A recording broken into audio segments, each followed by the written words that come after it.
Hey everybody, thanks for joining us. So tonight is the angel Parasiel. I actually used this angel quite a bit for mm, you could call clairvoyance, but it's almost like clairvoyance, but when you're trying to like break through some barrier of perception, some barrier of perception or some barrier of I'm doing the same thing over and over again, whatever that might be. And so the idea, I mean, that's the meaning of the name, uh, one who breaks through in the name of God or one who breaks free. Now, if you think about it, that's a lot of what we do with the ORC programming is we're trying to break free. We're trying to break out of a pattern. We're trying to break out of a program that might be running good, but maybe not so good. That's the thing about our body is our body will balance the elements, will balance whatever kind of life has dealt us. It doesn't judge things as like, hey, this is good, this is bad. It just goes, this is what's here. Let's balance it. Let's let's manage it. Let's balance it, right? And so, a lot of times I think we have the idea or the conception of that this idea of balance within the body is always trying to do what's best for us or is trying to do what is best for our higher good. But it's a survival mechanism. It is not trying to do what's best for our higher good or what's best for us. It's not a long term investor.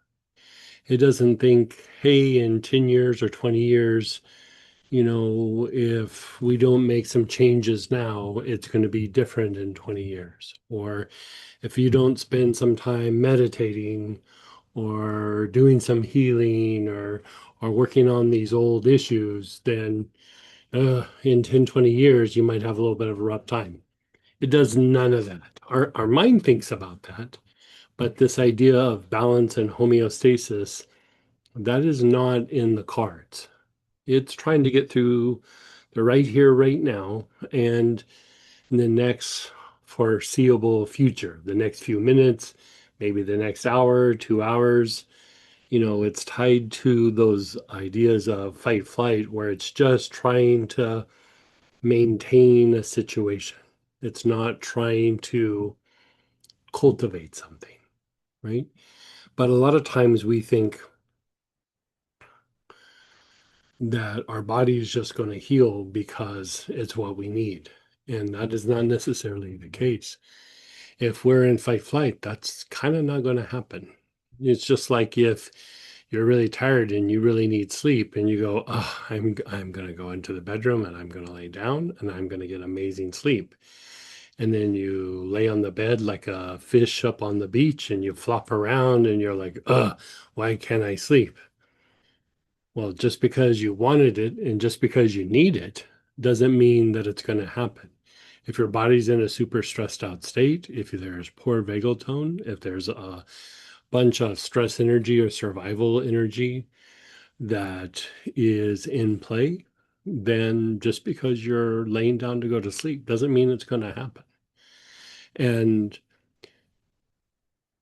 that is also true for healing. That's also true for our emotional and mental well-being.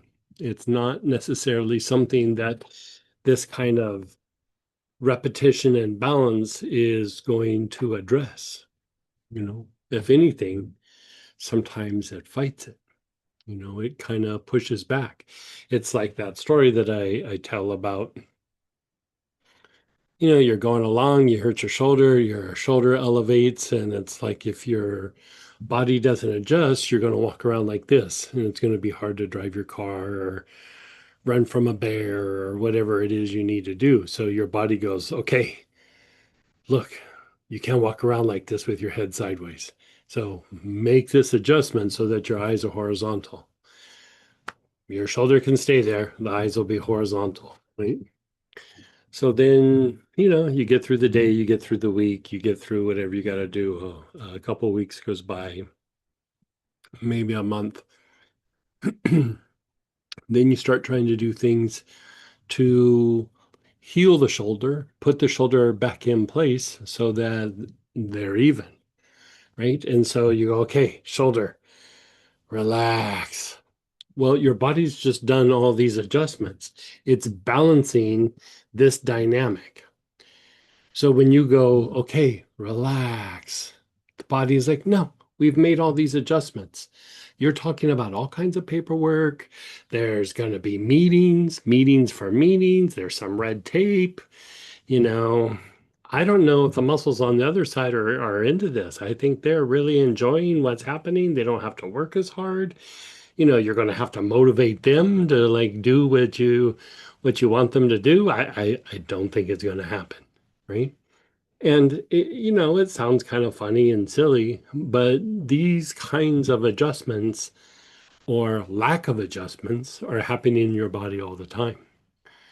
So when we look at it from the point of view of the body, we can kind of see like, oh, my shoulder's up and I'm having a hard time getting it back into place. That's why doing a lot of consistent work, little movements at a time, allows the body to continue to shift. And you can do a little bit of paperwork, you could cut through a little red tape, you can have conversations with the other side. It's like, look, it's going to be good. It's going to be good. No, really, just kind of follow along and we'll all be happy, right? So we have this same idea, we have this same mechanism, but with the environment. We have it with people, we have it with situations, we have it with like how we interact with the outside world. Could be how we see ourselves, could be how, you know, we interact with people in our family, people at work. Even if you look at the idea of politics in the workplace, for example, how much of that is everybody's balancing act, interacting and having conflicts or getting along or whatever it is. And so at some point, I think we've all had those moments where we sit and we just kind of realize this is all a bunch of BS. I'm tired of this pattern. I'm tired of this repetition. I'm tired of for myself, I can remember there was times where I didn't even care if it was a lateral move, like not even improvement. I'm just sick of what's happening over and over and over again. Like I just need to break out of it, right? Well, the problem or the difficulty with that is sometimes we blow our life up and it's not an improvement, and sometimes it's not even a lateral move. It's a little bit of a downward spiral. And so we want to be able to have the depth perception to be able to go, I just need to take the next step. Because really what we're talking about is we're in a place where maybe our intuition has reached its limit, or we're not able to see or perceive the movement that might need to happen in our life, in our world, in our body, whatever it is. And we keep doing the same thing over and over again. You know, if you think about it, we're aware that we're young and we get older and our bodies change and we get smarter as time goes by, but we might not have the endurance in our body or the flexibility. And we can see that like even as weeks or months go by, sometimes things are fluid. They're not always the same. Things are changing, things are evolving. Even as we age, the body's breaking down a little bit. It's not always the same. Yet we have this thing in our head that we have to maintain what's happening right here, right now. And if we don't maintain what's happening right here, right now, something bad's going to happen. And really, that movement is always happening. The problem is we fight it tooth and nail. We're constantly fighting the flow. We're constantly going, but that's not the way it was last week. That's not the way it was yesterday. That's not the way, you know, I think it should be. And so the idea of being able to break free, I would almost flip it and say it's not so much about breaking free, it's about not getting trapped. It's really about just not being stuck. You're in a way you're always kind of free. It's just that there's times where we get stuck and we have a hard time breaking loose or breaking out of that pattern. And you know, it's part of being human. It's part of, you know, it's just part of nature. But at some point we start to have a little bit of awareness and we go like, I think there's a lot more to life than what I'm sensing, what I'm feeling, my experiences, my expectations, you know. I remember I had this aha moment one time. I go, man, I always have all these expectations of what should happen or what's going to happen next. And I can't come up with one time when it happened. I can't come up with one time. You know, thank God most times it was better than what I expected, but sometimes I would go, well, I expect this to happen and maybe it was worse or whatever, but it was never what I thought it was going to be. So at some point, if you really don't have a great track record with that, why continue with it? Why let it be the one driving the car or driving the ship out at sea? It's like you have a horrible track record. You don't get to do this anymore, you know?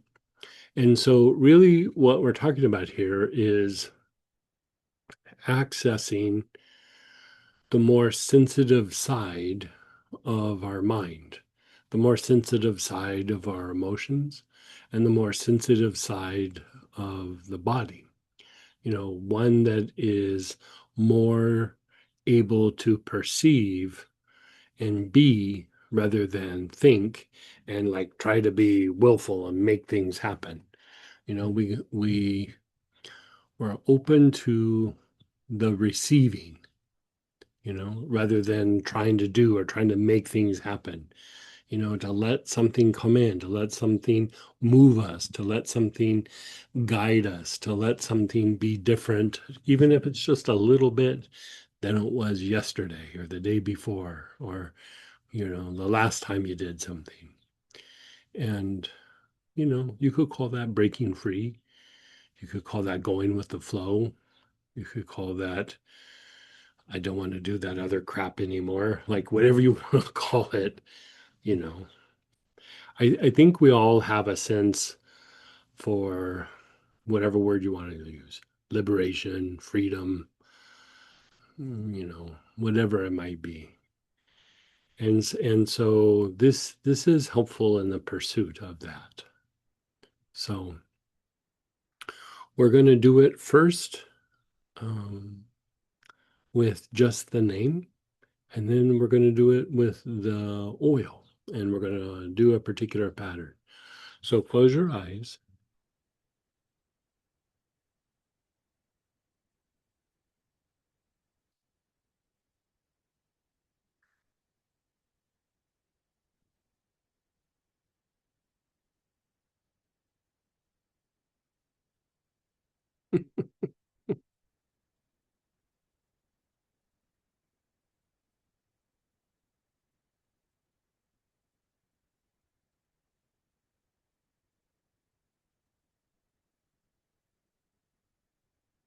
Put your awareness on your brain.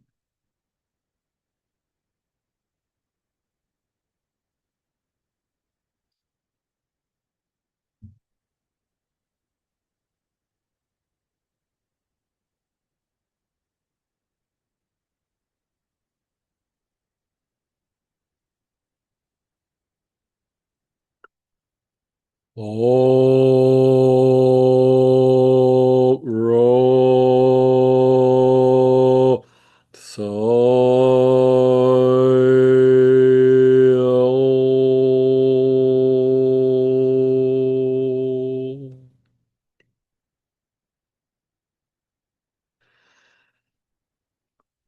O ro so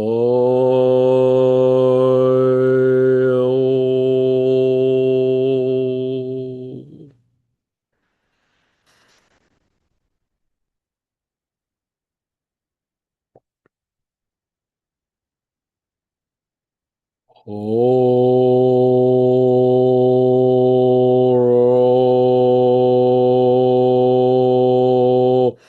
soy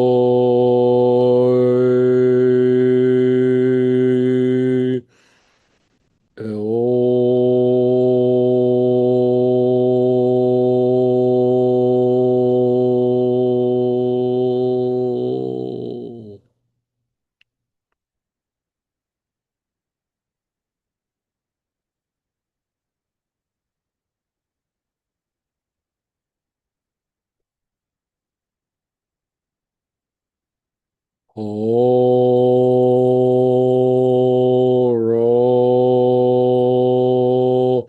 soy.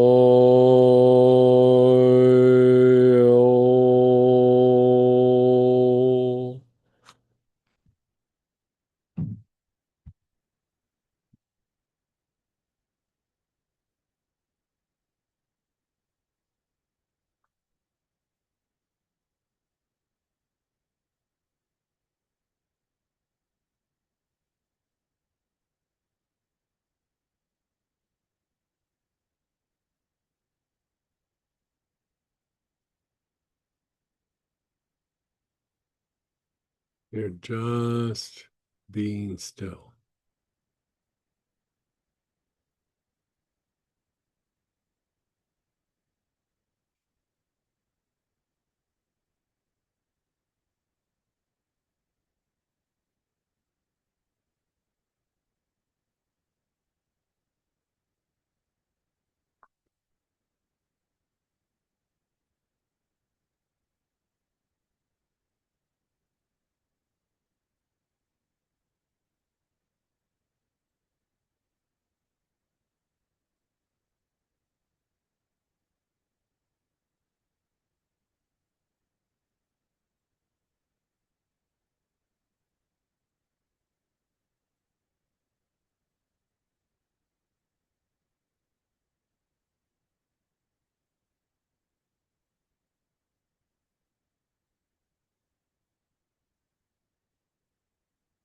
So, first, let's just explore inhaling the Parasiel on the brain. Your awareness is on your brain.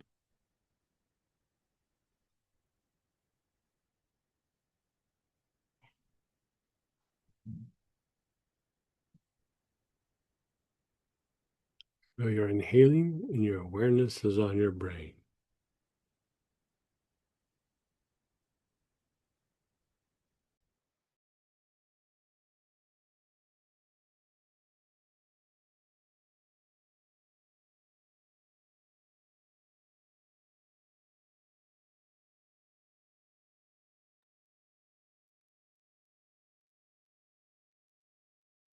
You're doing nice, long, slow, deep breaths.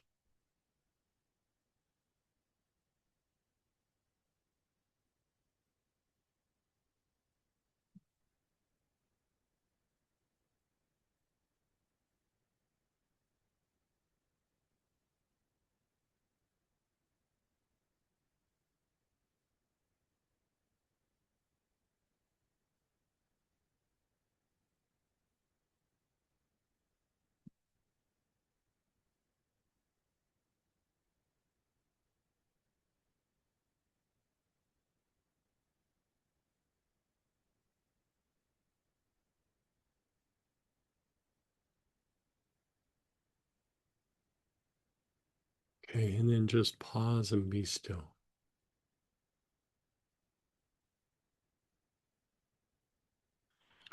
So we're going to work the energy centers that has to do with being sensitive, which really means it has to do with mercy.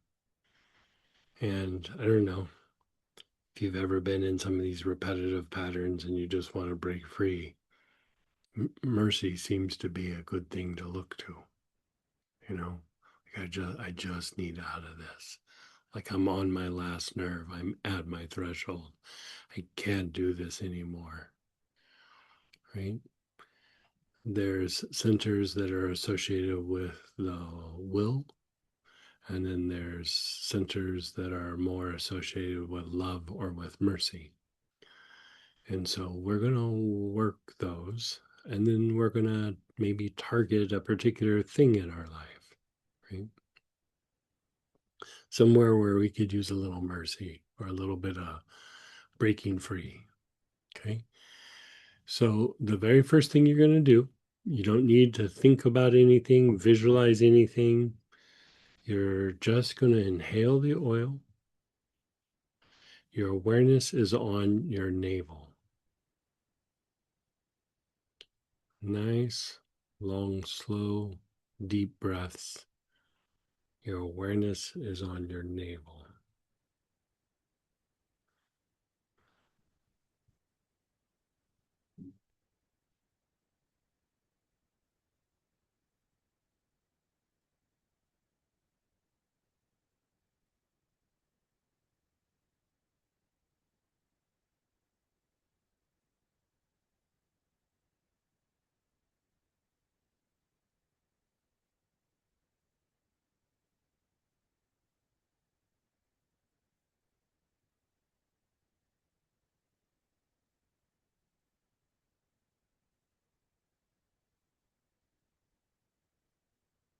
Your awareness is on your navel.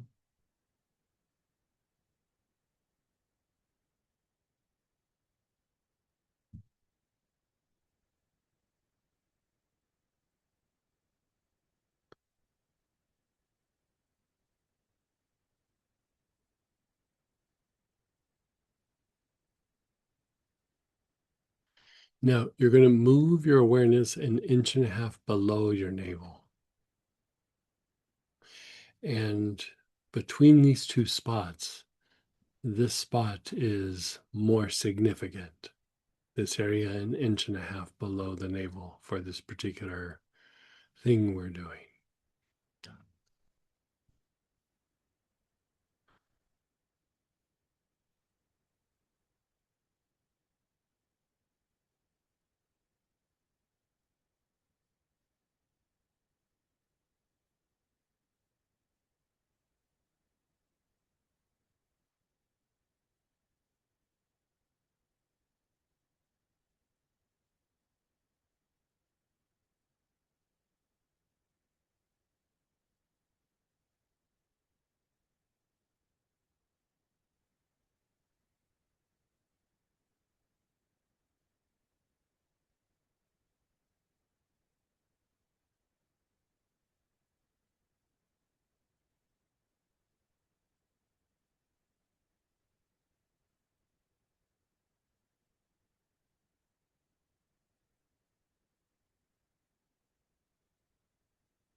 And then just pause and let it go for a moment.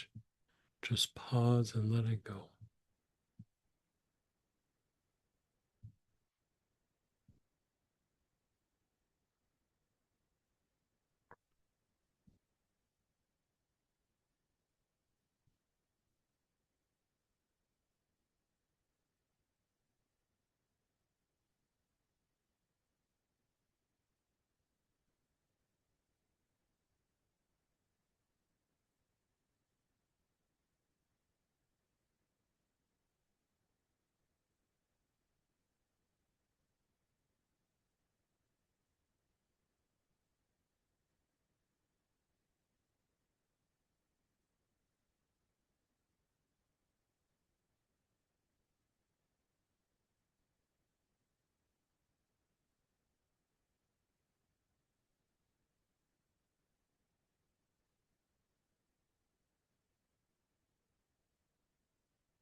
Okay, your awareness is still an inch and a half below your navel.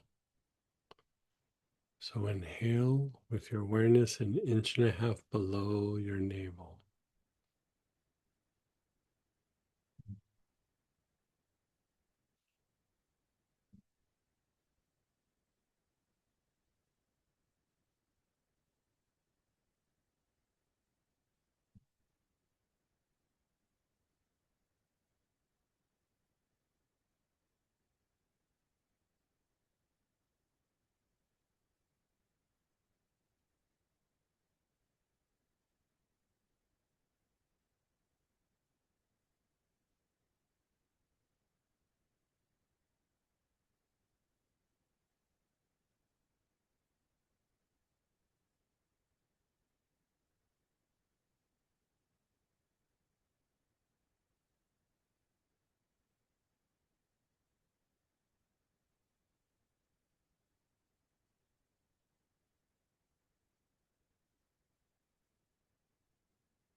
Okay.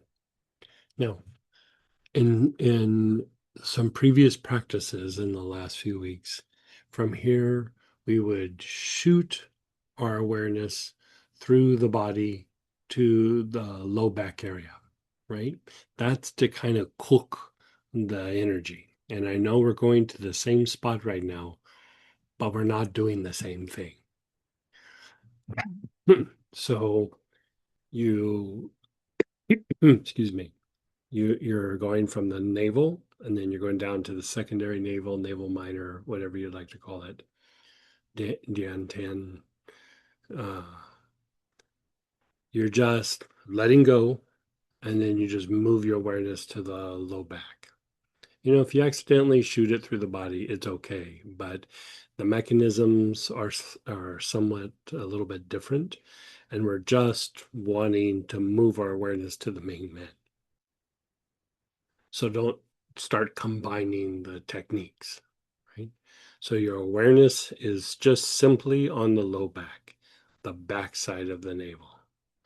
So your awareness is there, and you're taking nice, long, slow, deep breaths.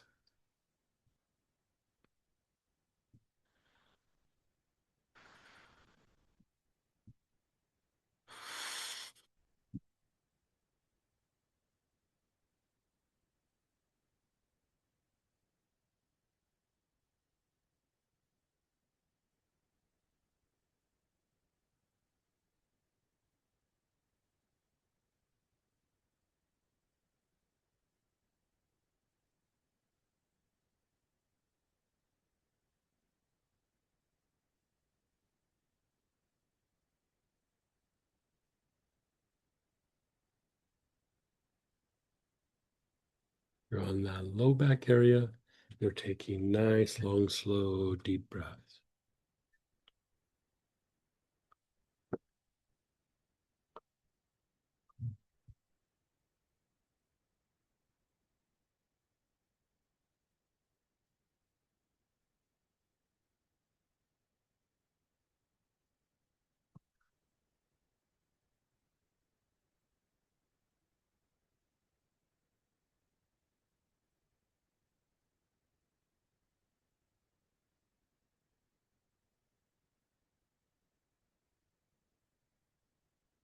Okay, let's stop right there. Okay. We're going to talk it out as we do it so you kind of have an understanding of what we're happening. It's not just like willy-nilly, like, oh, let's touch this and touch that. And there are mechanics at play here, right? So your navel, you could say your navel is the operations manager for your lower centers and your lower nature. It's not the CEO of everything, but it knows the CEO, right?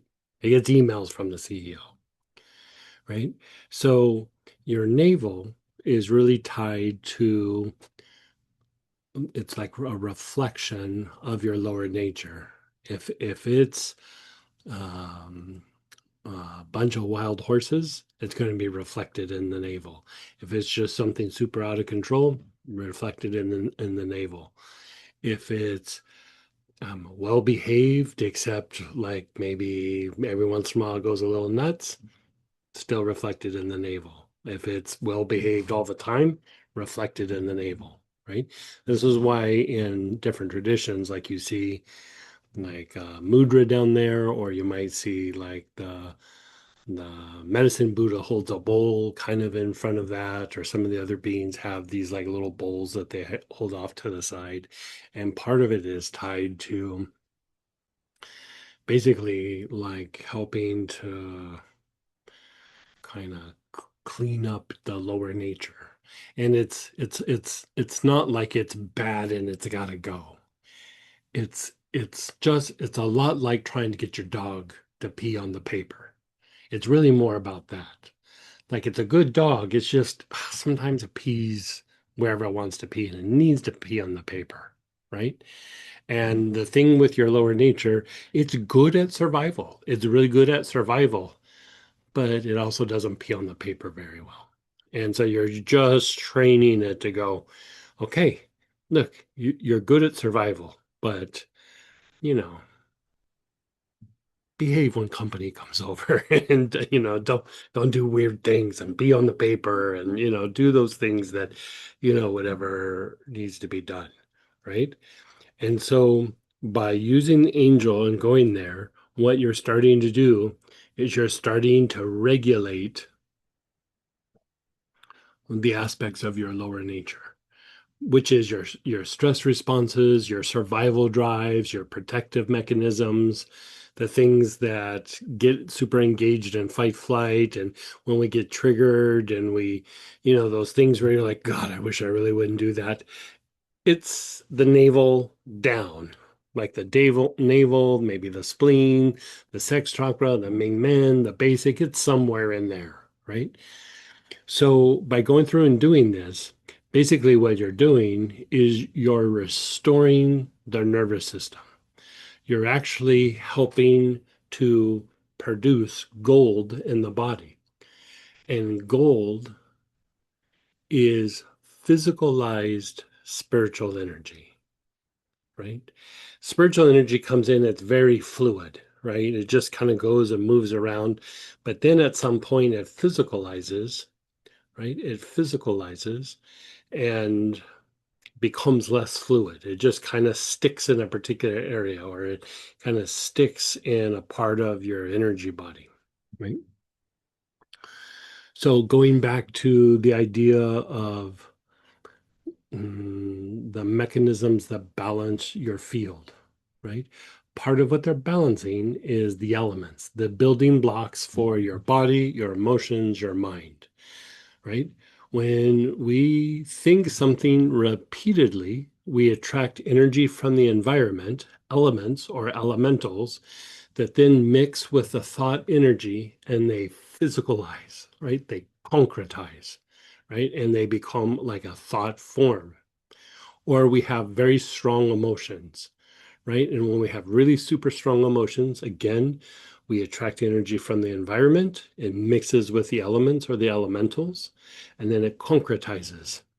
So part of what keeps us in the cage, keeps us in that situation, is the repetition of those repetitive thoughts or those strong emotions that has mixed with the elements, right? It's mixed with the elements that, even though it was like, oh, I got traumatized, but we got upset, we got angry, we had strong emotions about it, we thought about it repeatedly, even though something bad happened, we still, because of the emotion and the thought, still attracted something, right? It's always happening, good and bad. It's always happening, right? So we're constantly attracting these elements. Then, just like the shoulder, right? We have these elements that come in, and the body goes, ugh, I wish you would have talked to me first. Okay, we're going to take in all these elements and we're going to balance them, right? Now, if you think about it, Divine energy comes in, brilliant white light. It starts to interact with the body, and then it still has consciousness, but it becomes less fluid, right?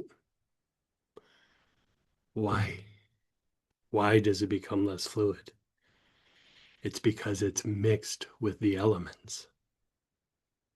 You're like when you put your awareness on your navel, you're taking divine energy and you're going divine energy, elements that have been naughty, have been attracted because of repetitive thoughts, strong emotion. Let's mix this together and it becomes less fluid, right? Because now it's attracted or converted the element and has become form. It's gone from being superfluid to not fluid, which means it's of the form. So just like we have strong emotions that are like, I'm angry, I'm upset, this, that, or we have repetitive thoughts that are like, I'm just not good enough. I'm never going to succeed. You could go down your little list, right? So whatever those repetitive thoughts are, they physicalize because we've attracted the energy, right? If you think about when you meditate, when you think about when you pray, when you think about when you have those upper experiences, right? When your upper faculties are a little bit more activated, energy with consciousness is coming in. It's a different kind of thought energy. It's not, oh, I'm not good enough. It's oh, heaven on earth. Or on earth as it is in heaven. You're taking divinity and you're going, if I can hold on to it long enough, I can mix it with the elements and I can concretize it in my body. Then I'm not having those same experiences over and over and over and over again because there's a different kind of consciousness coming in. It's not the consciousness of my trauma. It's not the consciousness of me maybe not being a good student or having difficulties or not fitting in at work or, feeling my family's weird or, whatever it is. It's not all those thoughts and those feelings. It's something different. And at some point, you keep going back and forth, back and forth, back and forth, back and forth. And at some point,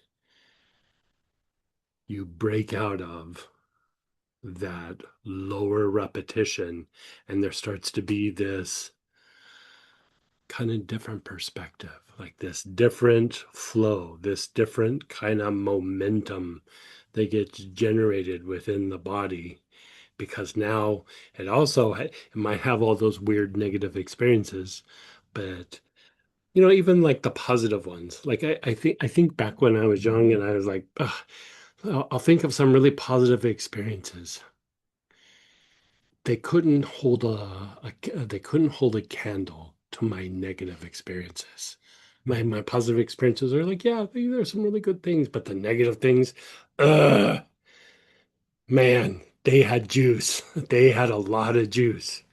I thought about those way more than like, that good thing I did. Like, you know, it's just the way we're wired. It's tied to our survival mechanisms. We all do it, right? So when you go to the navel, you're starting to mix soul energy or light with the elements, right? Then when you go back to the Ming Men, when you go back to that backside of the navel, it starts cleaning up whatever those elements have done to your nervous system. The Ming Men starts going, you know, if we're really going to do this whole higher consciousness thing, mixing with the elements, we got to clean some things up, right? So we start cleaning these things up. We start cleaning these things up. starts cleaning up the nervous system. And then at some point you go, oh, but what about the emotions? So then from there, we come up to the heart. Now, in old Kabbalistic teachings, they would say, like, when the heart's not in a good place, what's present is that which dirties the soul. You know, it just is a bunch of survival stuff. It doesn't mean you're bad or evil. It's just the crap that happened. You know what I mean? When you kind of start making the gold happen in the body, what starts to happen is you begin to cultivate imagination. And imagination means the heart can perceive something before the mind can, right? Because a lot of times our mind won't grasp anything unless it's had an experience with it. If it's like, yeah, it's a new experience. I haven't really had that before. No, I don't think so. Maybe like come back a couple more times. Let me think about it. But the heart can perceive it. And then if the heart perceives it, the mind now has an experience. And then the mind goes, curious. It's kind of curious.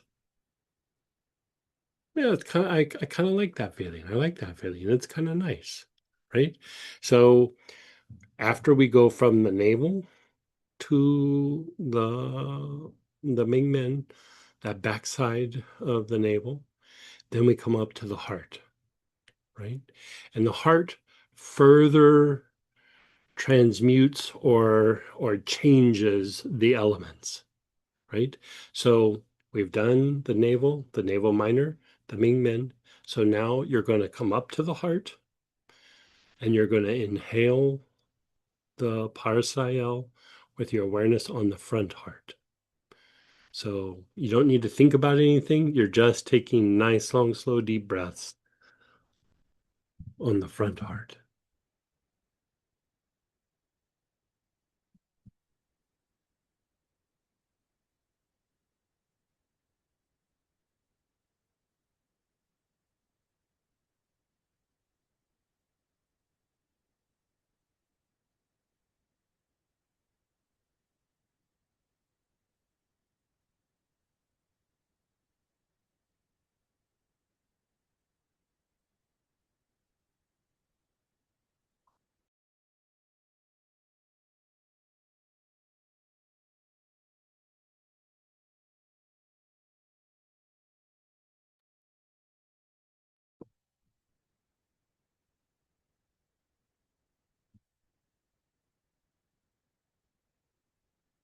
You're doing nice, long, slow, deep breaths.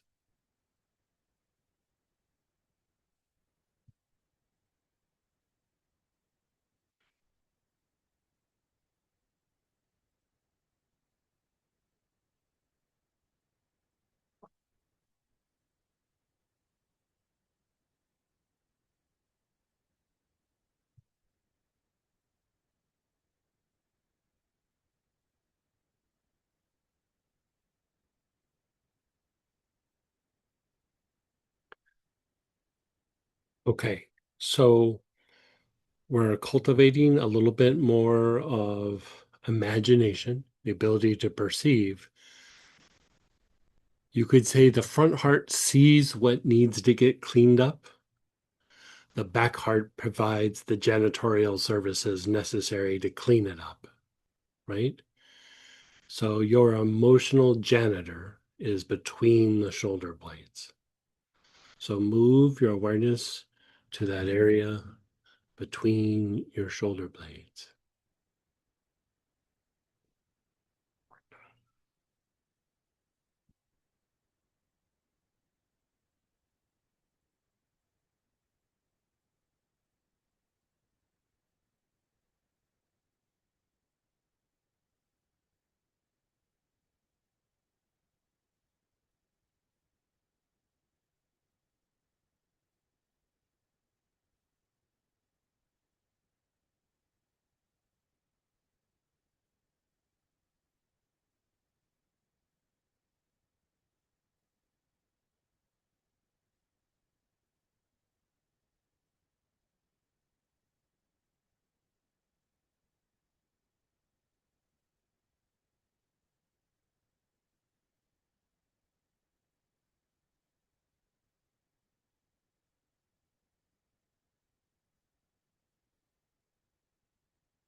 Okay.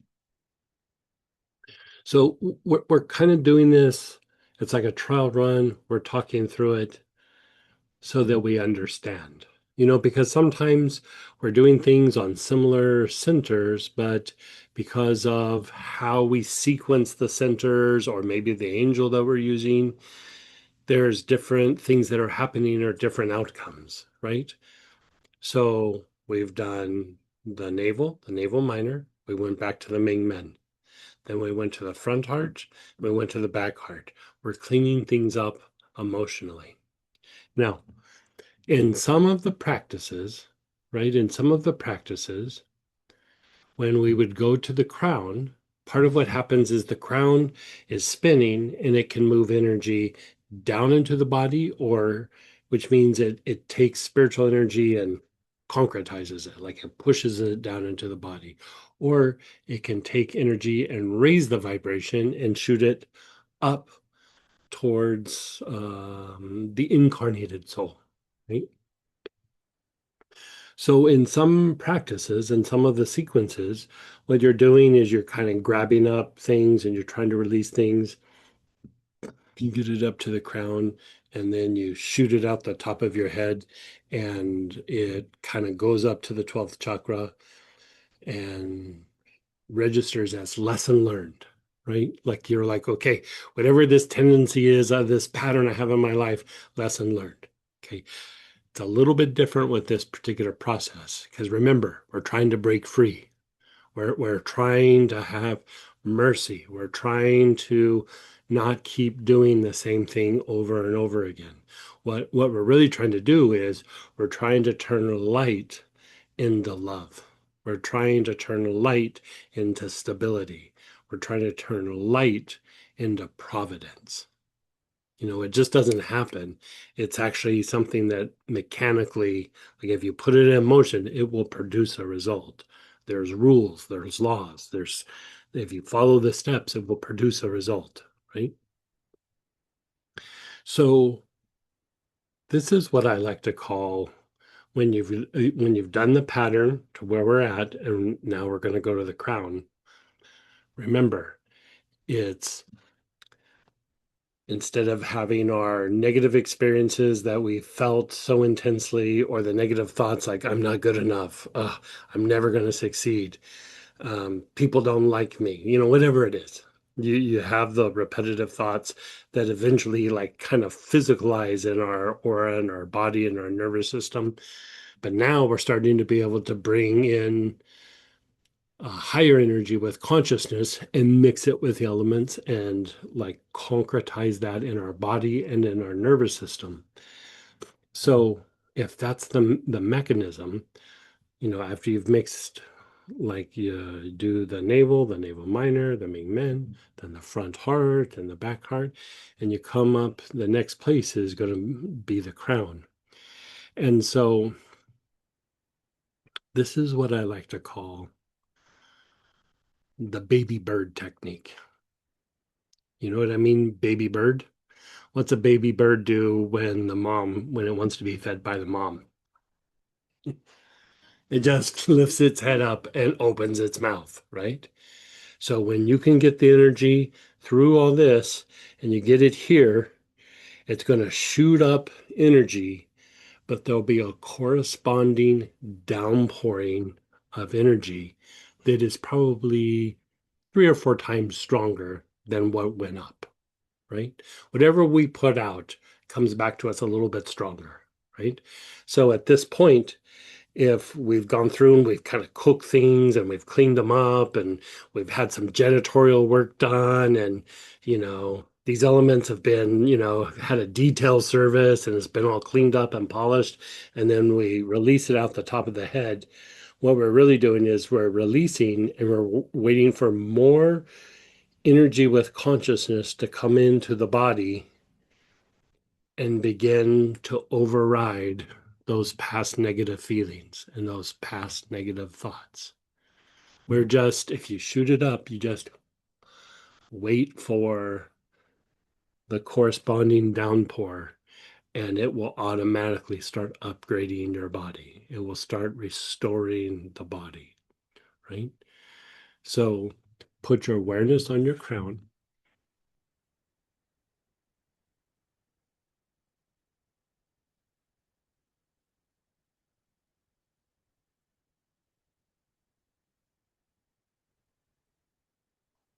Your awareness is on your crown.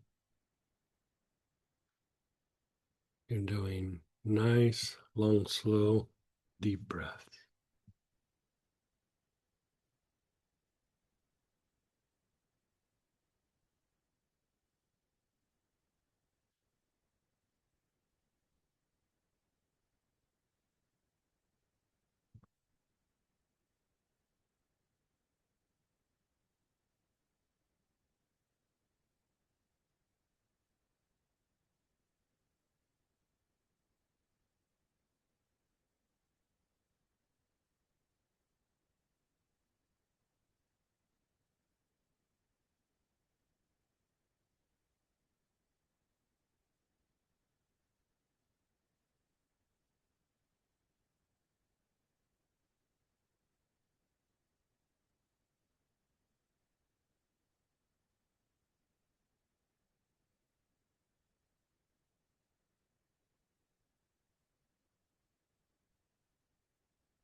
And then just pause and be still.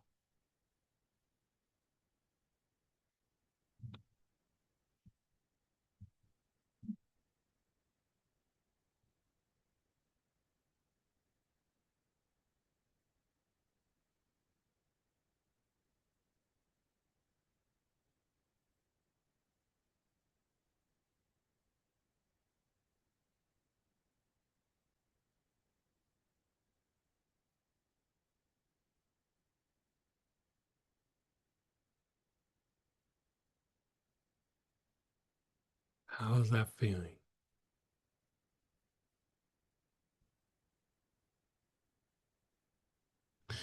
I don't know about you, but like for me, like I feel good. I feel like peaceful, but I also feel like I'm awake and I could do something. You know what I mean? It's not like, oh, I'm sleepy. Every once in a while it does hit me and it makes me sleepy. But when I do this, I'm almost like, well, apparently we were talking about like breaking free. Maybe I should start boxing things up and pull that moving van up so I can get out of here. Like it's kind of like this like deep, like kind of fortifying or strengthening thing where not only do you start to shift things, but you're not weighted down by those past experiences. And you have like this little bit of inner strength to go, yeah, I am ready for something different. Because whenever I did eventually break out of something, I was like, why did it take me so long? Like, why? What was it? Like, it wasn't a big act, but it was like I was tired. I didn't have the strength. I didn't have the juice in my legs. I was afraid of what was going to happen. I was like, tomorrow, like, maybe next week, maybe if I wait a year, maybe if I wait 6 months. You know, I'd love to say that was so in my distant past. It's not like I still catch myself doing it all the time, right? It's just part of being human. And so it's not, "Hey, do I do this? We all do it. It's just where am I doing it? Like where am I doing it? Right? And so this is what I would say. Let's do it in real time. Let's address something where you'd go. Doesn't mean you're going to blast out of it and like tomorrow's going to be a different day, but you start making the movement towards like, hey, I'm open to something different happening. I don't know what it is. I don't have to have it planned out. I don't need to make it happen, but it's going to happen. I don't know how, but it's going to happen. Right. So, like a week or two ago, I can't remember in what stream or what class, but it might have been the mystical tool class where we were doing a thing where we look at a situation and then we go to the brain. Did we do that in oil classes or just in the mystic? Yeah. Okay. So let's do it like this. Think of a situation. Think of an area where you're like, I'm tired of what's happening. I would like something to be different. I don't know what that is. You don't have to define it, but you're not even going to stare at it or observe it for very long. You're just basically kind of identifying it. Watch it for about 10 seconds. Now come back to your brain and inhale the oil a few times, just like 4 or 5 times.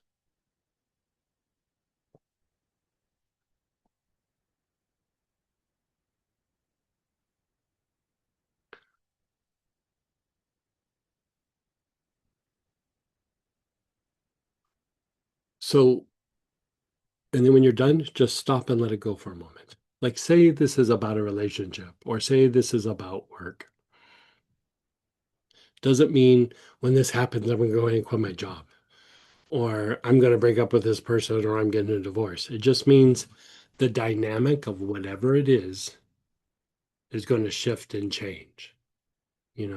Might be tomorrow, might be in a month, but the dynamic of whatever it is doesn't mean I'm quitting my job.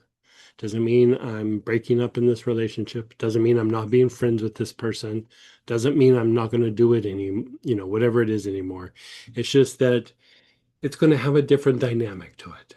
It's going to have a little bit more of life breathed into it, right? That's all it means, right? So now go back to the situation. Just look at it for about 10 seconds. All you're doing is you're trying to identify.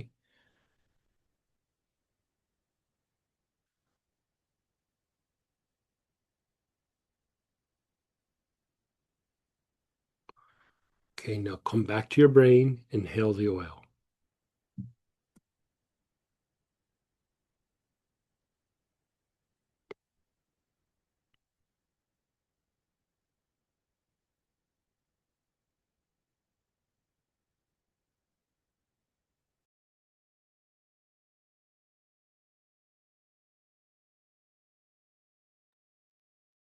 Somebody was asking, could it be something physical? Yes, it can be anything goes. Your body, a health issue, something external, anything goes. Okay, so we just did the brain, right? So now go back and observe whatever it is again.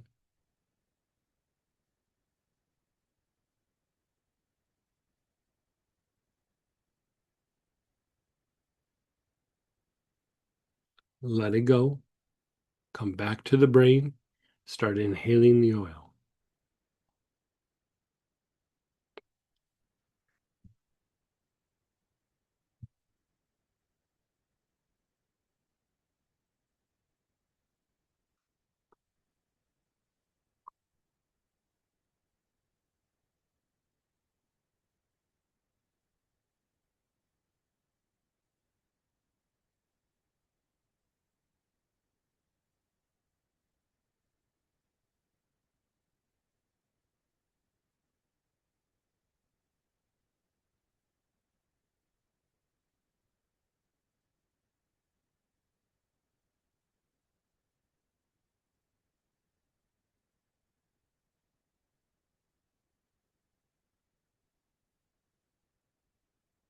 And then you're just going to let it go.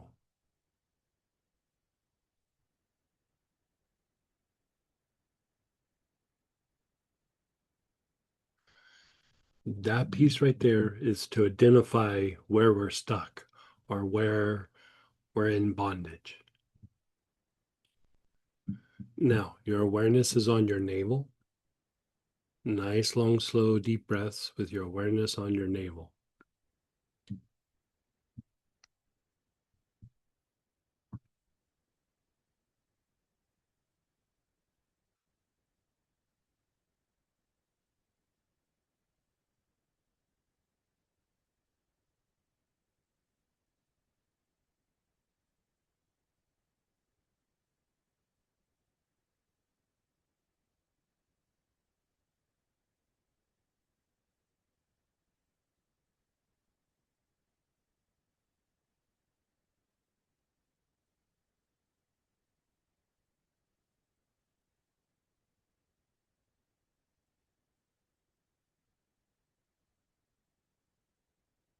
Now, move your awareness an inch and a half below your navel.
You're an inch and a half below your navel.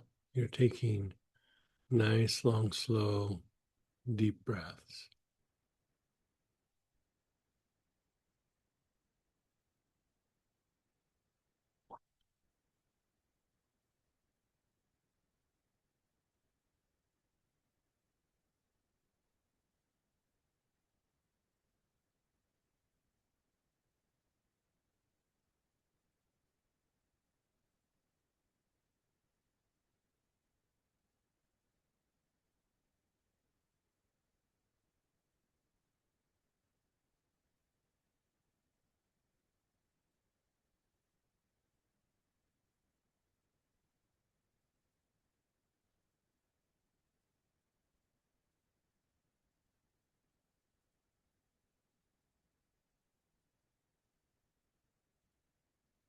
Now, your awareness is on the back side of your navel.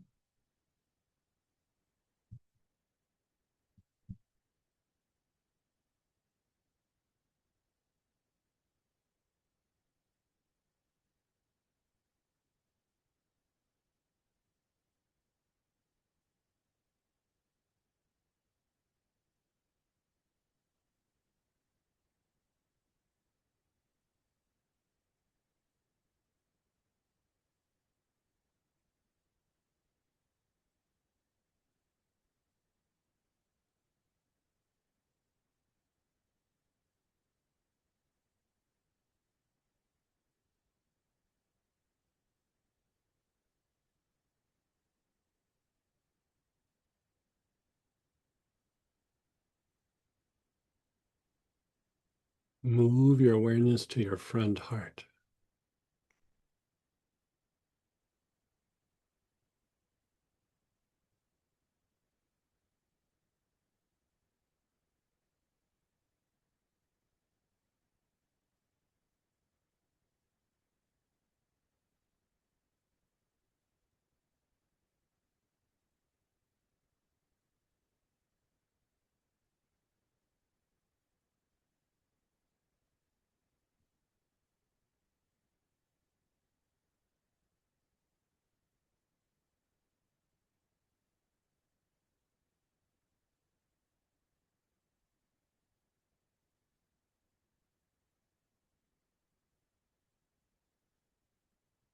Your awareness is on the front heart.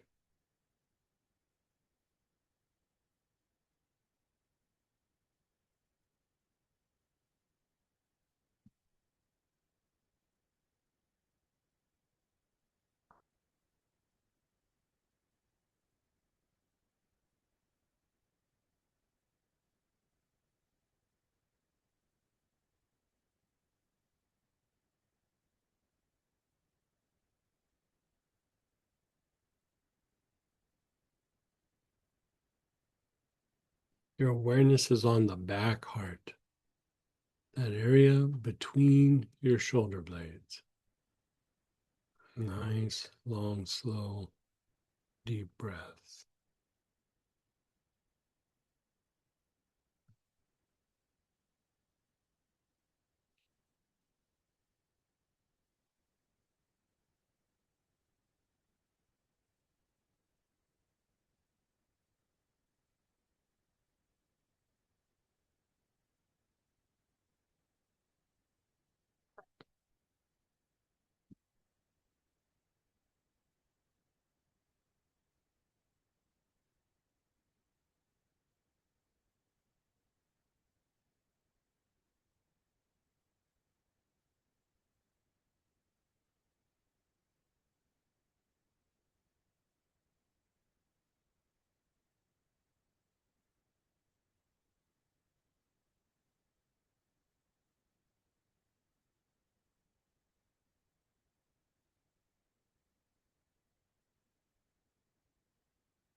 Your awareness is on top of your head. Nice, long, slow, deep breaths. Your awareness is on your crown.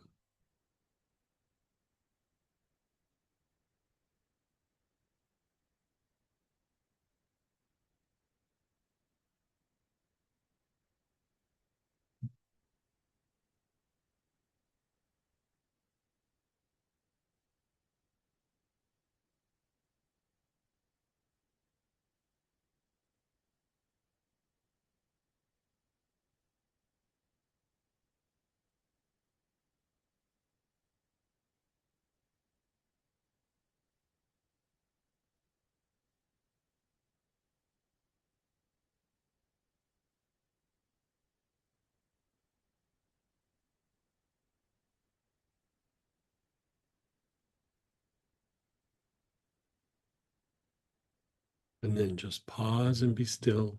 Keep your eyes closed. I'm just going to say the name of the angel a couple of times. Just let go. Let go of everything. You don't have to have your attention anywhere.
Notice how you feel.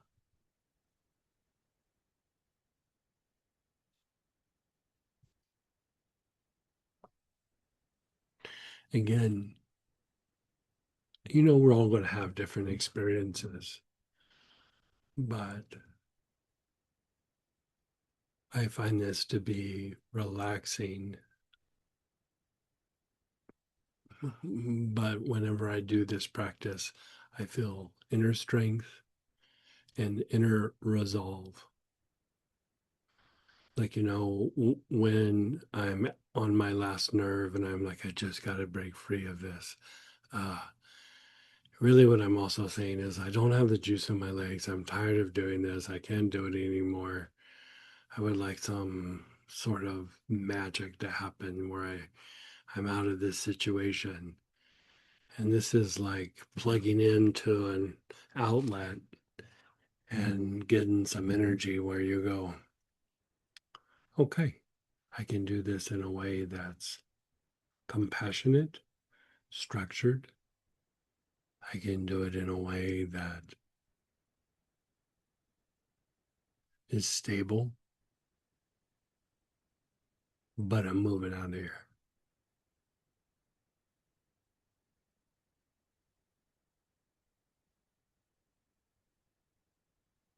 So it's not so much like you're gonna, I mean, maybe you are, but for me, I never go, oh, this feels so amazing. I just want to cuddle up with a blanket and, you know, just, bathe in this like blissful energy. I always kind of feel like I gotta get some stuff done. If this is gonna happen, boxes are gonna have to be packed, things are gonna have to be moved. You know, but I don't know, how about for you?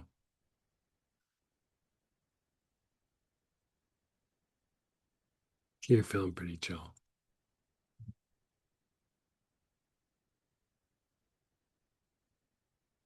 Yeah. How about for you? Chill. Pretty chill.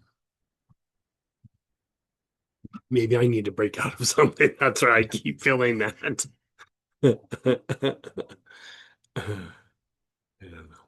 Let's go ahead and open it up to shares and questions, and I'll stop my strength projecting.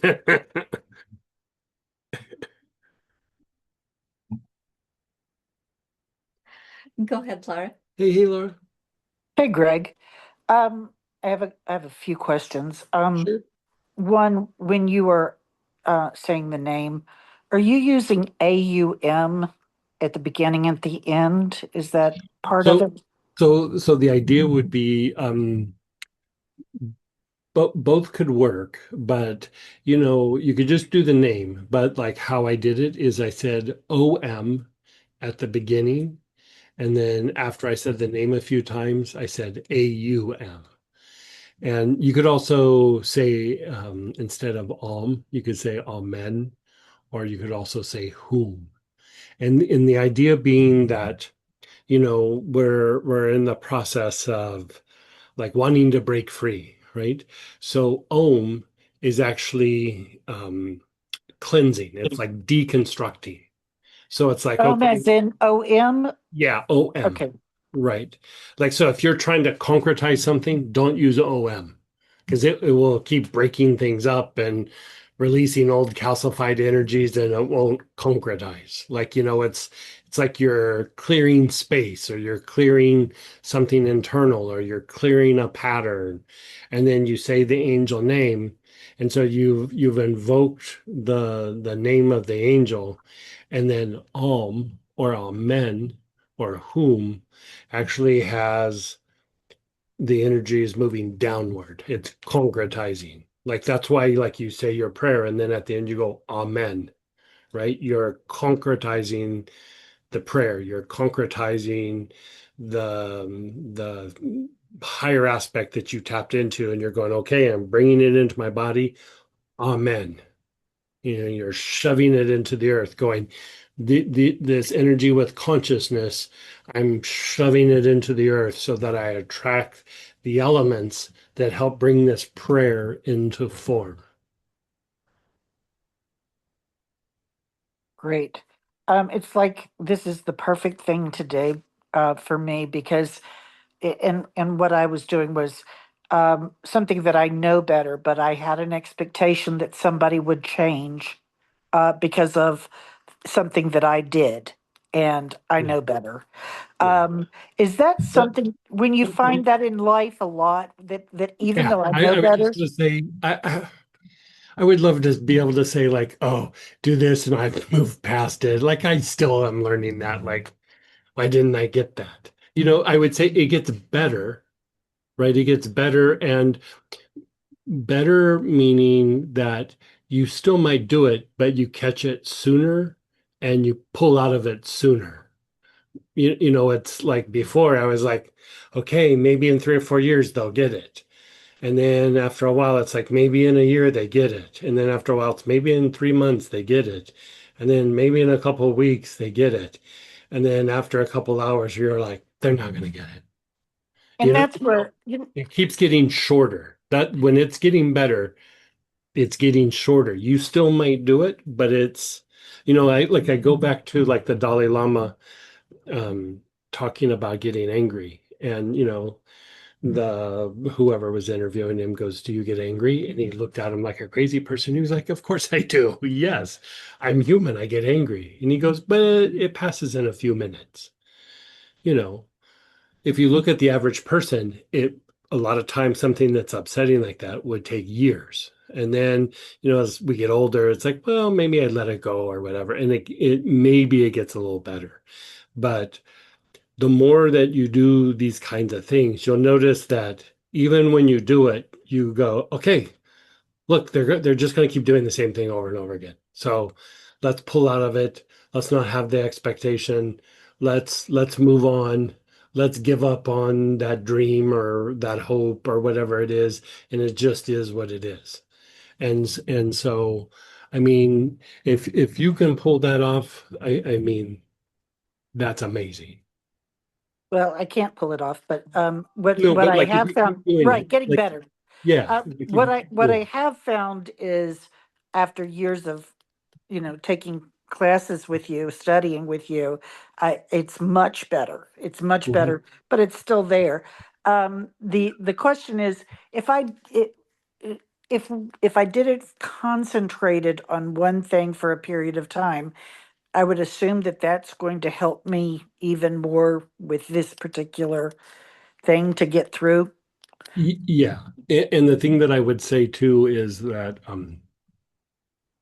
sometimes these people are a representative of a pattern that we might not even be super conscious of, but they're like playing a role of something that we don't see. And not only will it help in the immediate, but if it's tied to some bigger pattern, it will also help with unwinding that bigger pattern. Ooh, I love that. Yeah. Last question. You talk about providence and you mentioned it earlier, and I think I know what you're saying, but would you just give a good example Yeah. and define? Because I want So to make like sure that I understand. So I would say it's like being provided for. And if we look at like how we look at how we talk about vagal tone, and it's really light becoming love. But let's look at it from the point of view of like vagal tone. And so vagal tone is a manifestation of like that aspect. And so like, when we're just like a normal person and we haven't looked at vagal tone or anything, most times the person is stressed out, the nervous system is dysregulated, and there's poor vagal tone. So that means a lot of action and activity, a lot of repetitive loops in their nervous system and their emotions and their mind, and they don't really process out of it, right? And then we start going, okay, instead of getting triggered and getting upset,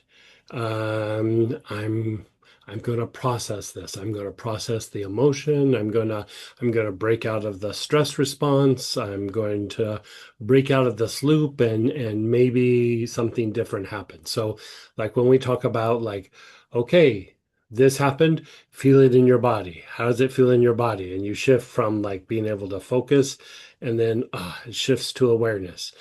Really what happened is you shifted out of action and you went to repair, right? So in the balance between action and activity and rest and repair, when these two can be harmonious, light comes in. You're starting to harness light, right? And so then you go, hey, I feel a little bit better. I'm sleeping. I'm recovering a little bit better. And then something else stressful happens, and it's like, okay, it stresses me out. But then instead of staying stressed out for a month, I pulled out of it. I increased my vagal tone. I brought harmony to my nervous system again, and then more light came in, right? Then you get into a situation where it's like, my old pattern. This person really upset me. This person really triggered me. And boy, I got super dysregulated. But I know that if I pay attention to my body and mind are working with each other. The body is sending messages, and now my brain is listening to it. So the stress is going down, and I'm starting to have vagal tone, right? So even in this difficult situation where I would have gotten angry and upset and done the same thing over and over again for all these years, like now I'm not as upset, I'm not as reactive, and I either don't engage or I do something different or I just stay quiet, whatever it is, something different starts to happen, right? And so we keep doing that. Like, the more that something happens, we go, okay, I got stressed out. I'm bringing balance again. I'm increasing my vagal tone. Ah, there's harmony. More light comes in.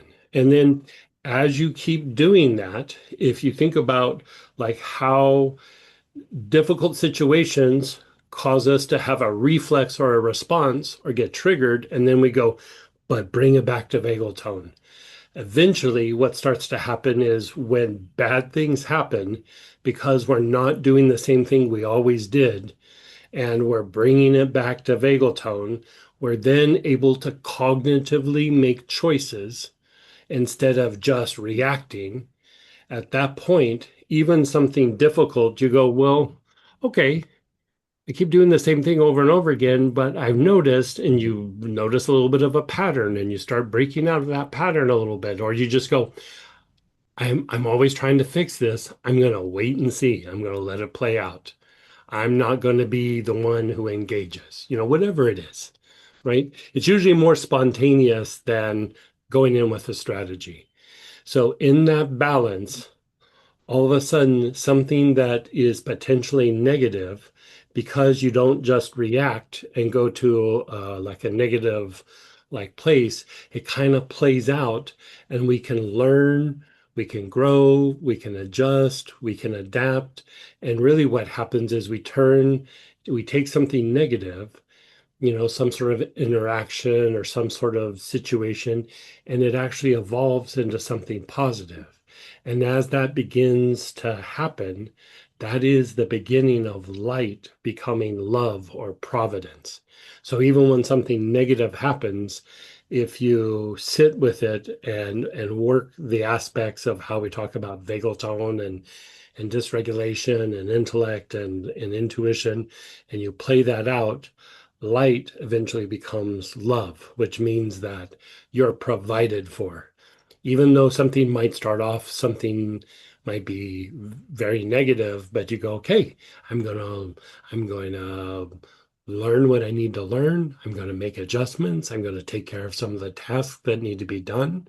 I'm not going to be as reactive. I'm going to, kind of be a co-creator in this situation, and I'm gonna grab the wheel and start directing it where I think it should go, and or where I feel guided to go is probably a better way to say it.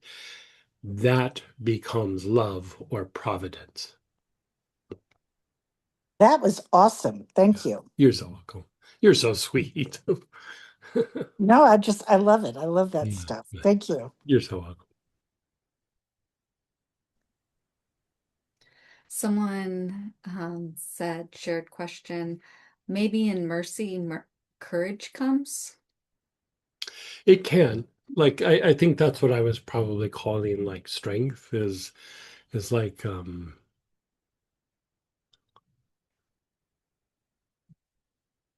if you look at the qualities of the elements, right? One of the qualities when they're very negative is, one could be um like resistant or violent or indulgent or like afraid or aggressive, right? And so as you start to transmute them, those tendencies begin to diminish, because they're like the lack of courage is really just elements displaying or behaving in their negative way. That same element can be changed into something positive, like you're saying, like courage. Like the same thing that is the lack can become the quality. Where there's hatred, let me sow love. Where there is despair, hope. Basically it's you take those building materials and you change them, you bring a light to them, and they become a positive quality rather than a negative quality. Here's the kicker. If you didn't have the negative quality, you wouldn't get to experience the good quality. It's a blessing and a curse both at the same time. If you didn't have the thing to address, then you would just not have momentum because you're just there. But because you have to deal with the difficulty, you have the potential of greater consciousness or greater awareness or greater levels of light.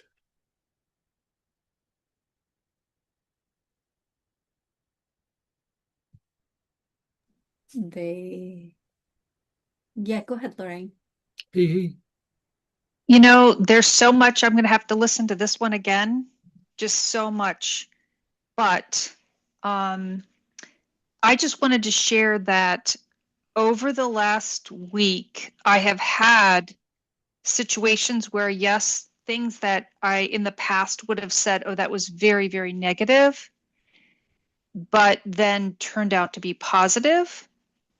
But also I was reflecting that, especially over the last week, that some of the experience and processes from this weekly journey it feels cumulative. Yeah.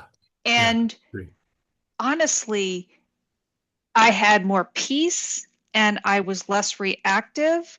And I'm like, oh my gosh, wow, this is phenomenal. And I am so excited for this journey and to continue because I can really tell a difference. Yeah. Good for you. I'm so happy for you. Thank you so much. Yeah. And we're only halfway through. I know. It's phenomenal. Thank you. You're so welcome. Yeah, go ahead, Dennis. Hey, Dennis. Hi, I like this class a lot. Also, it continues. I shared over the weekend. I had a breakthrough in terms of recognizing my reactivity to racism, and I recognized when I have been bitten, I know how to bite. So when I have been discriminated against, I have turned around and discriminated against others. And so it's a realistic and humbling experience. And the qualities that come to mind for me when you spoke about mercy, for me, they're the words I use are compassion and forbearance, because that counters my tendencies when being reactive to be retribution. Mhm. Yeah.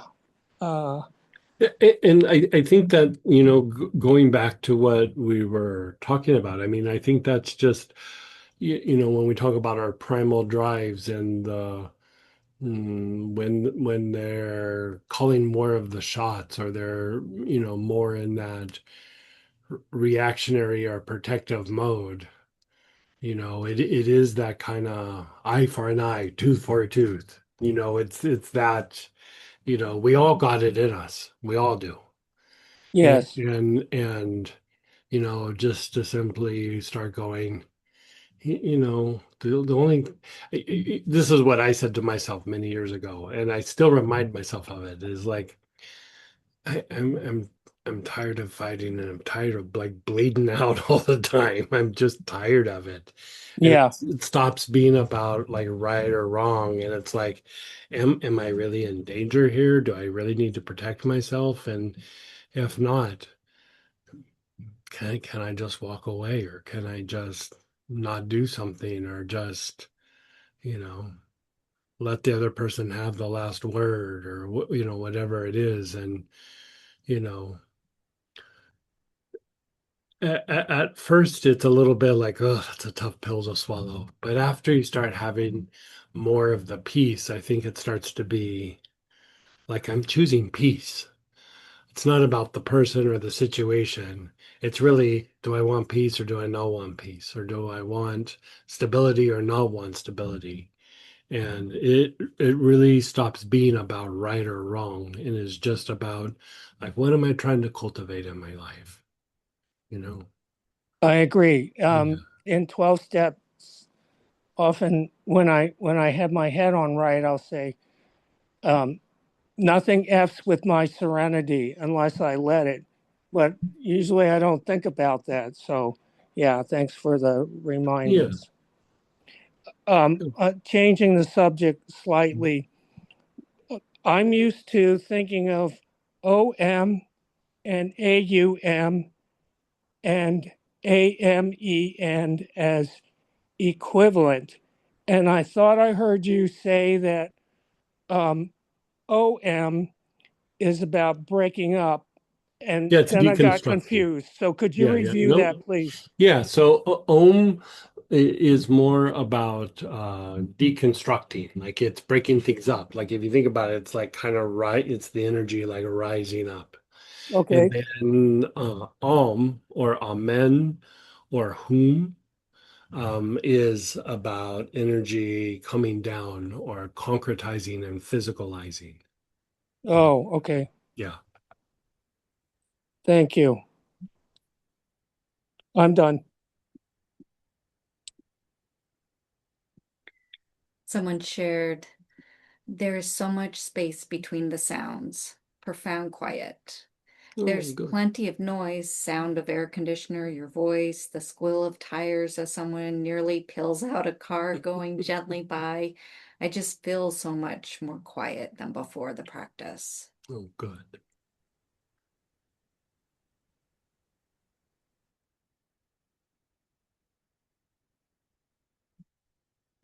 The person who shared earlier about mercy asked, they said, diminishing tendencies. Thank you.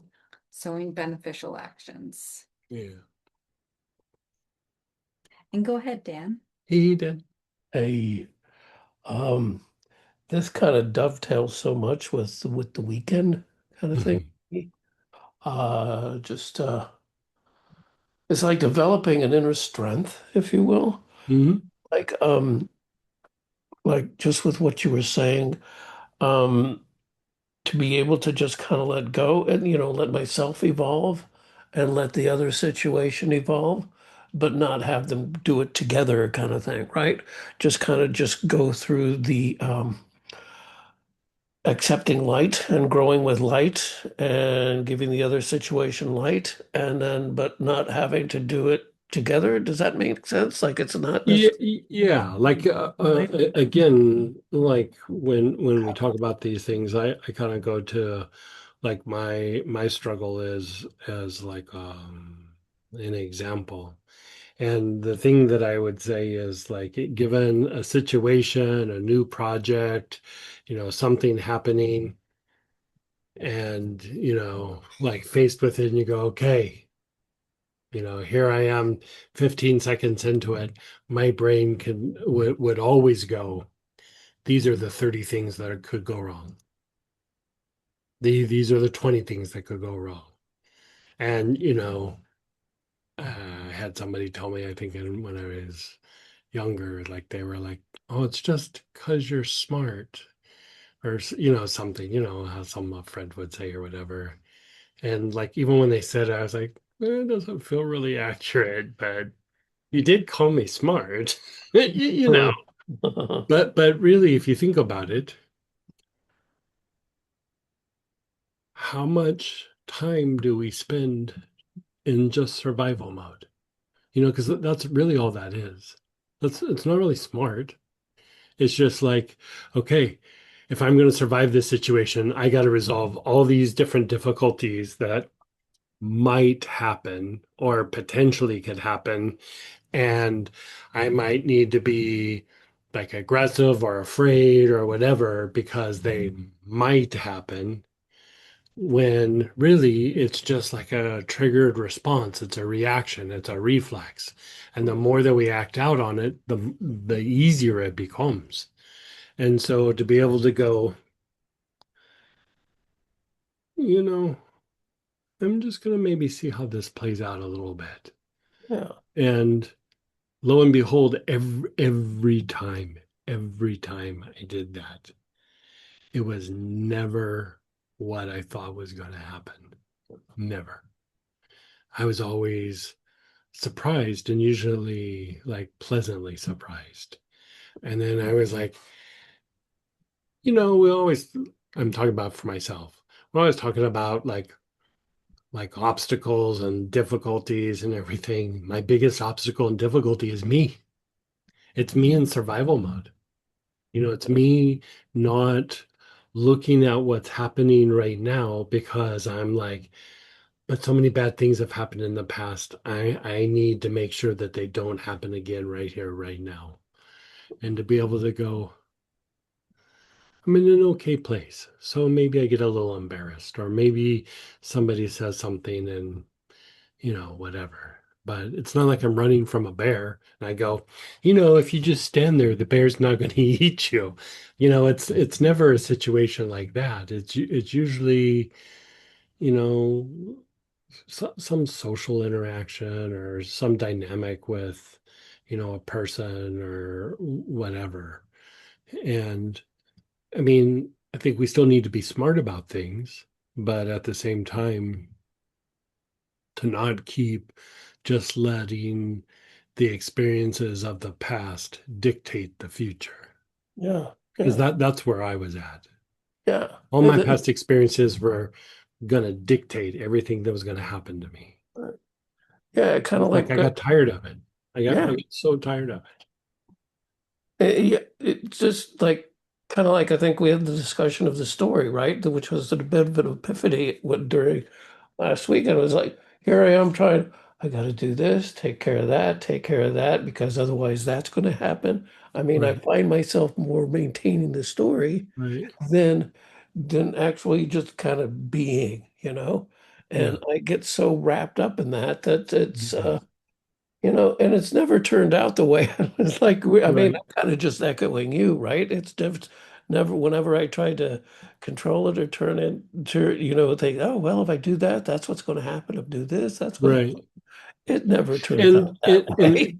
You I think there comes like a time too where you go, okay, I have responsibilities. Like there's things that I need to do in these situations, but I also don't have to be in survival mode about what needs to happen or what I think is going to happen. And so Yeah, it starts to be this thing to where, how you would make a decision tree of like the pros and cons before you made a decision. You're like, actual responsibilities, hypotheticals, you know, right, right. how much are the hypotheticals driving, because what I found, I can't say this for anybody else.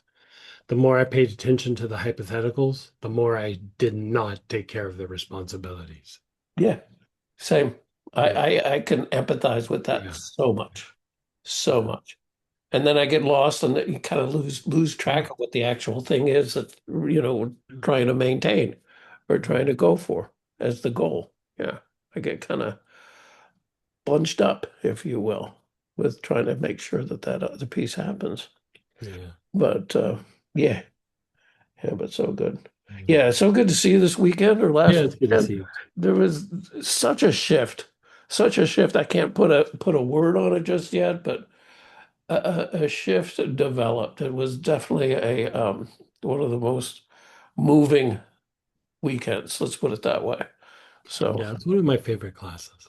yeah, thank you so much for the share, for sharing your knowledge. You're being a conduit. Yeah. Very good. Thank you. You're so. And go ahead, Deepa. Hey, Deepa. Hi, thank you so much for the session. Even when the divine energy comes in and we get intuition, I have been scared to follow the intuition. So today's session gave me a lot of peace. I'm so grateful for the Oh, session. good. Thank you so Yeah, yeah, yeah. That makes me happy. much. Yeah, it just resonated. Probably it's like divine timing. God is listening to us Yeah. and and Yeah. giving the right guidance at the right time. So Right. grateful to the Right. Arcadian hierarchy. Thank you so much. You're so welcome. Session will be on YouTube. Yes. Yes. Okay. Thank you. Thank you. So great. Yeah, we usually get the recordings up in the mornings after. So, because I Wow, have a that's lot of good. people, yeah, I have a lot of people who aren't able to make right now, and so I've been trying to really Oh, get on it. So for them. And it is the Angelic Encyclopedia is the YouTube channel, and Robert will post it again. What was the class last weekend that everybody's talking about that I missed? Sounds wonderful. oh, the angel heart. Okay. We're playing with the maybe doing it in Chicago when we come up to Chicago. Yay. Yeah. I think we have some time for a little Yeah, bit. let's do a little bit more. Did you have a share or anything you wanted to say? Or? I'm really in deep peace. You got it. Yeah. Yeah, yeah. So Okay, good. And you're good. I feel like something's moving that I'm Yeah. like, ooh. Oh my. feel like part of me is also hiding, Yeah, Yeah. yeah, It's like, why is that hiding? right. Oh yeah. Yeah. Yeah. Okay, so how about, we have this is the way that I do it. You know how we did the thing where we go to the situation, to the brain, to the situation, to the brain? I would do that from time to time. I wouldn't do that all the time. Just because um, it's intense. And so I would just practice doing the other piece, right? So let's do this. We're just going to start with the navel.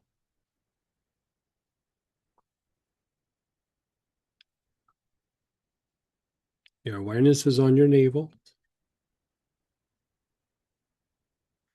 You're taking nice, long, slow, deep breaths.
Your awareness is an inch and a half below your navel.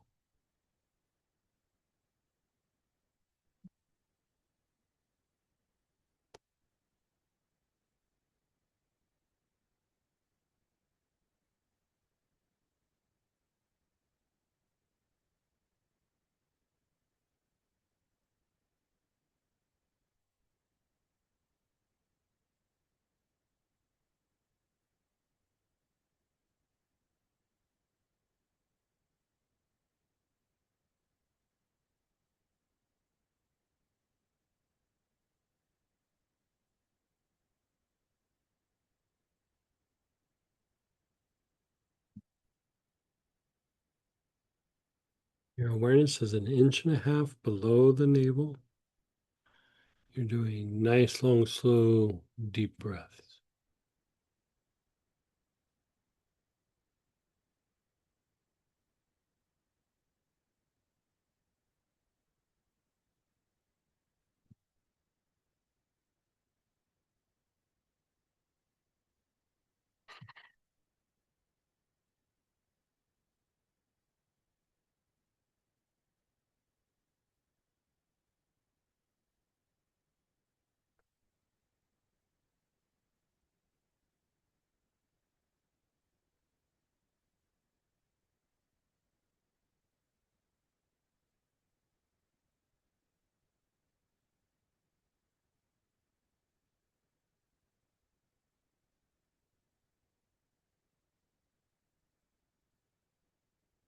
Now, move your awareness to the back side of the navel.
Your awareness is on the front heart.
Your awareness is on your front heart.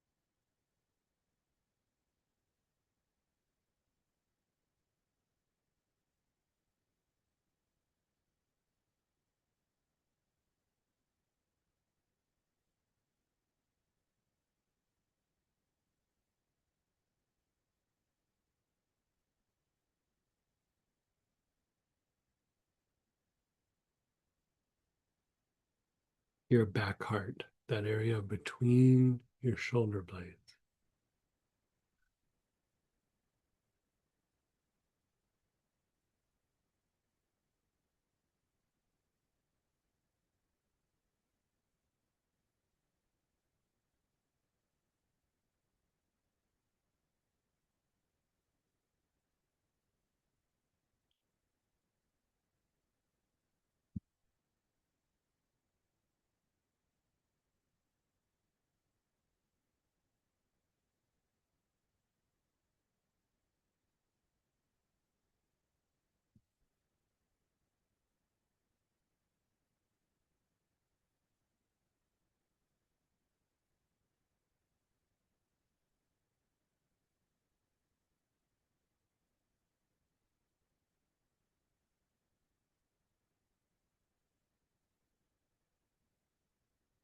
Your awareness is on the back heart, that area between your shoulder blades.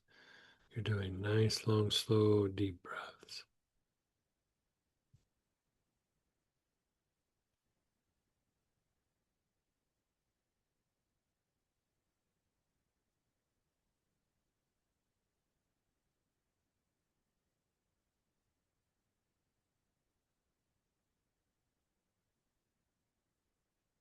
Move your awareness to your crown.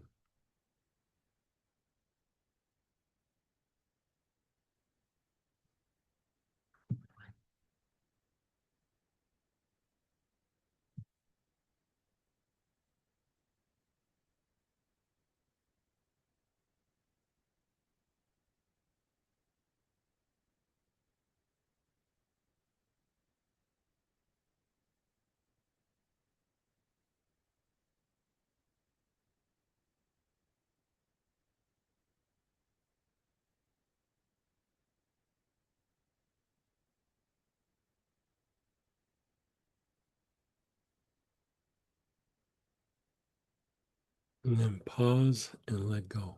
Just let everything go.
Again, you're inhaling, your awareness is on your navel.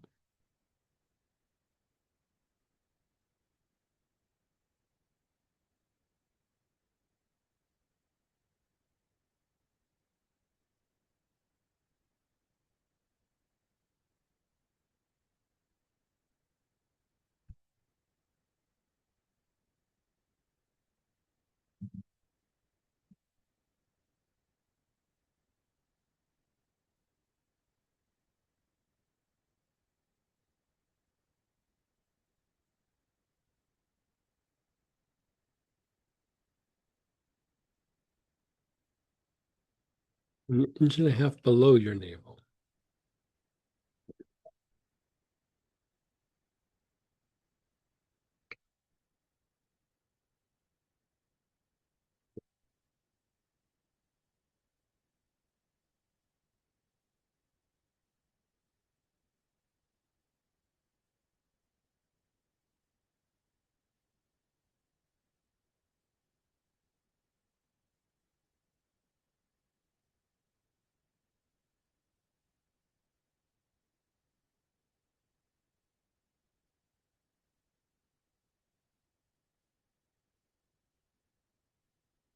Your awareness is on the back side of the navel.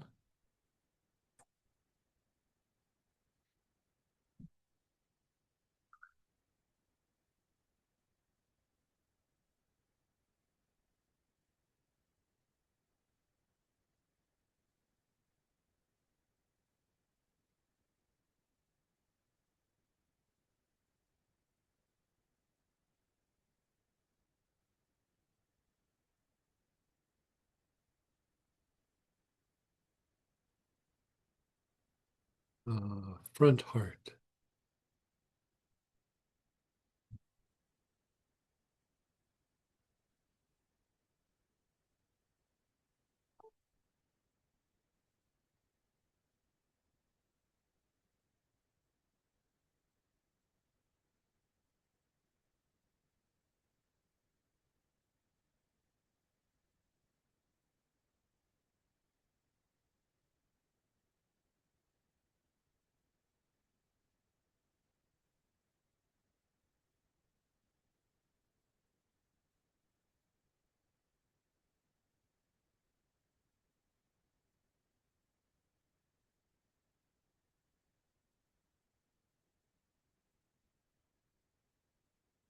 Your back heart, that area between your shoulder blades.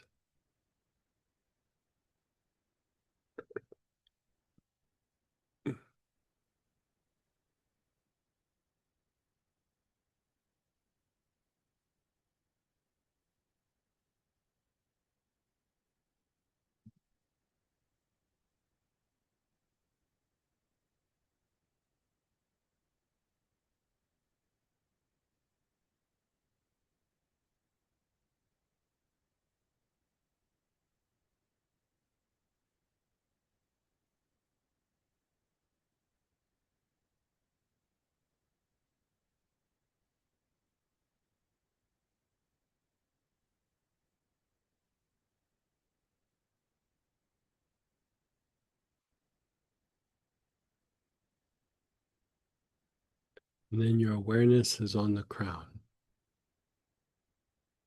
the top of the head.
And then just pause and be still.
Notice how you feel.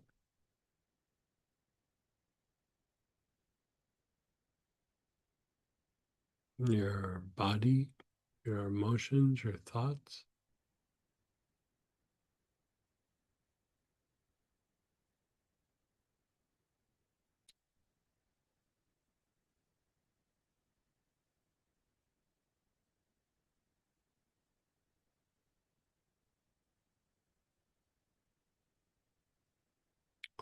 So tomorrow night, we do the Stara thing, and then afterwards we do the oils. We do like a deeper dive, essential practice. I can't remember what we call it, deeper healing. And we're going to explore this pattern, but by using the different colored energies, right, that our body generates. So tomorrow we're going to explore this with green and violet and see the effect that does. So, one way is to work with angels, one way is to work the nervous system. So we're going to do the other side of the coin tomorrow night. So if you enjoyed this, maybe join us tomorrow night. I mean, it's a free thing. Just join us if you can. And so we're going to go over to the Tuesday night prayer petition blessing for Astara. We've posted the link, and hope you guys had a good evening. And this weekend is the one day is a lymphatic class, and then the second day is auric programming, a 1 day where I'm going to go into like a deeper explanation and deeper talk about like how to utilize the auric programs. So if you've been doing any of that work, it would be a good one to do. So, reviews are always free, so just jump in there with us. Well, and even if they did the ARIC program journey last year, it's, Oh yeah, yeah, there you go. yeah, you can join, no problem. Hey guys.